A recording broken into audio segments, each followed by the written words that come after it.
I thank you, Mr. Chairman and Ranking Member, for holding this hearing today. And thank you, Secretary Shulkin and your team, for coming in early to answer our questions. It's always a pleasure to see you.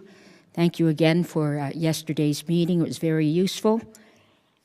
My home district of American Samoa consistently boasts one of the highest rates of recruitment in the nation. And of course, I never get tired of emphasizing this fact, and I'm extremely proud of and thankful for our island's veterans.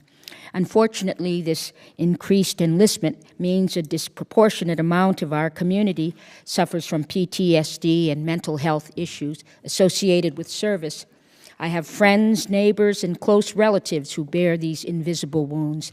And while it would be a great dishonor to characterize these brave soldiers as victims, it would be an even greater dishonor to lapse in our obligation to provide them with the care required for their complex and often misunderstood mental health issues.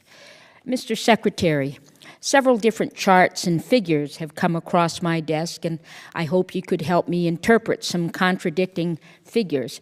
Could you please clarify whether or not the budget proposal requests more or less funding for medical research compared to the 2018 requests? And how much research funding do you hope to dedicate to mental health research?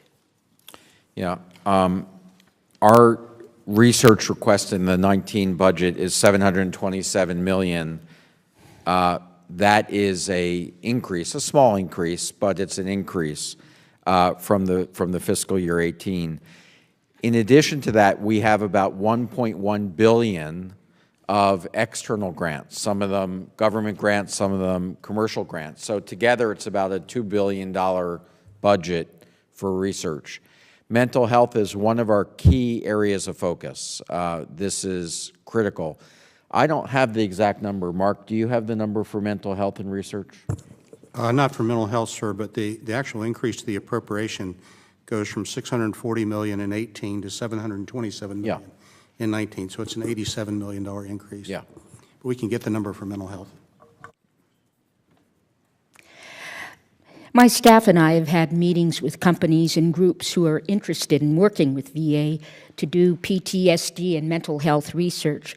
What role do public or private partnerships play in maximizing VA's use of their budget, especially regarding research and developing mental health care? We need to be doing more of that. There are, the advances in science and technology are absolutely incredible. So you take our $727 million that we're proposing for research, and you match it with the $1.1 billion of federal and commercial grants, and now you have a very substantial amount of research dedicated all to the health of veterans. But we need to be doing more of that, and we need to be working with the private sector and reaching out more to see what's out there that could help, particularly with PTSD and mental health issues. Thank you, Mr. Chairman. I yield back the balance of my time.